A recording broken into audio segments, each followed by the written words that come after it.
So recently, several people have asked me to do a demo of the new pedal that I had designed by Doug Tuttle of Midfi Electronics out of Massachusetts. And before I do any sort of playing, what I want to do is just kind of walk through my thought process for having that pedal made.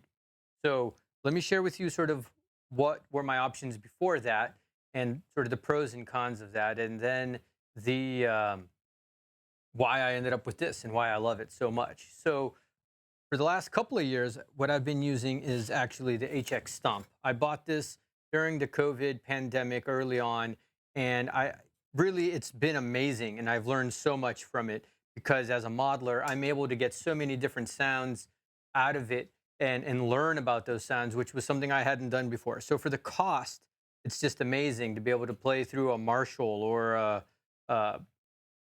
5 different Fender amps and whatever distortion pedal basically I want, or delay, or any kind of thing like that. This pedal, I cannot say enough wonderful things about this pedal, which is more than just a pedal, right?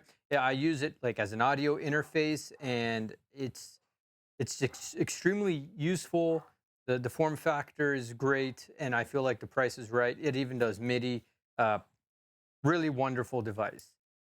The challenge I had with this is one, I tend to be playing now a lot more sort of ad hoc type of things like a blues jam or at just a friend's house.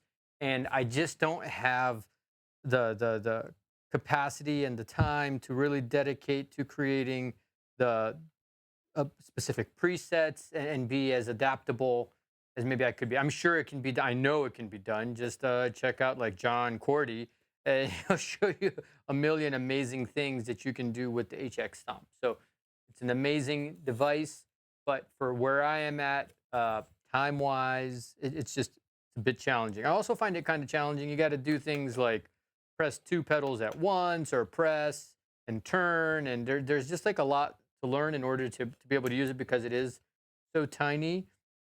And in the moment, changes can be very hard. Oh, I need more distortion. I need less delay, or whatever it might be. It takes quite a bit of practice to be able to get to those quickly in the menus and dial them in. So also the wall wart that it comes with is like nothing I've ever seen.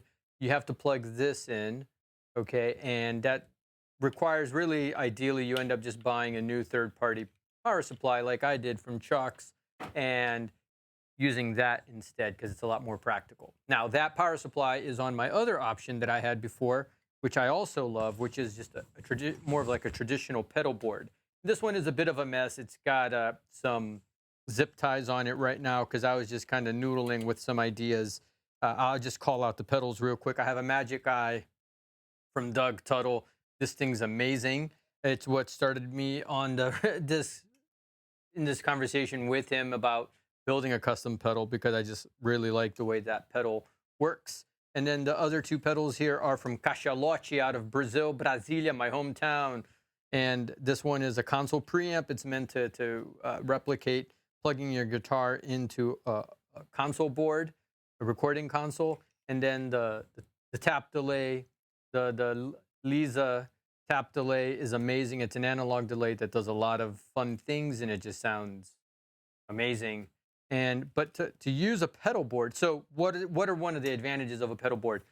You have the options of choosing exactly the pedals you want, right? And that's awesome. Also, it has knobs which are quick and easy to access and make changes to.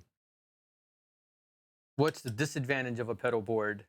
Uh, well, basically having to have a power supply.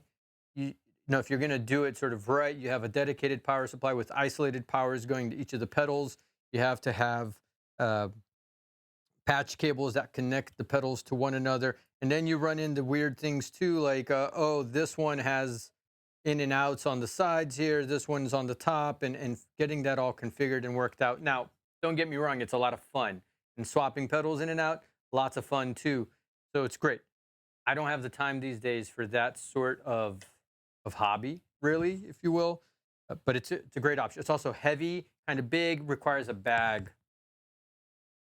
Also, at a blues jam, you can't really show up with that.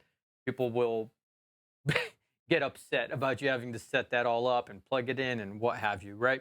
So I thought I saw Guthrie Trapp's pedal board, and that got me thinking about a really simple pedal board. And instead of a pedal board, I talked to Doug about just building this for me. So this is my new sort of blues jam. Go out and just uh, quickly throw it in my gig bag pedal board, if you will. So it's got just a simple 9-volt power supply. So that's just a regular one basic wall wart will do the trick, and then just in and out, right? And so I have distortion over here.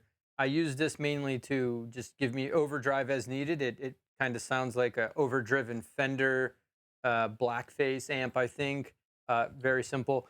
Then there's a random phase and vibrato, which is a really cool effect. Gives me some modulation there. Also very, very simple. One knob, and then a simple boost pedal that really all you have to do is turn up the boost, turn it down, and then a very basic delay pedal. That's it. And I love it because I can change things very quickly.